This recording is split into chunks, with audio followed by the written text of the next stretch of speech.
Mimi kiukweli nakataa. Mimi nakwambia ile story ya kuambiwa kwa Mazai sio kwa mnyanyasa yule mtoto waji. Zai namjua, Zai ana madhaifu yake, ila swala la kumnyanyasa mtu hajawahi kuwa hivyo.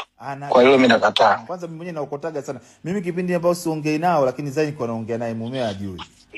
Zai ana usafi bana, ndio mjeuri na matusi tukatai, lakini kumtreat mtu ile vizuri mimi namjua. Kwa hiyo labda mzee kalitumia tu kwa ajili ya kuficha labda mazambi yake na sababu kwake yeye mengi. Sawa, lakini kwa kusema Zai kwamba mtu sana fanya na mnyanyasa mtu, hiyo mimi nakataa. Basi acha mimi nifanyie kazi swala lako. Ili swala dogo sana Dula. Na mpaka sasa hivi ninakwambia amechukua Kiliku. Kwa nini asingechukua Tanoa?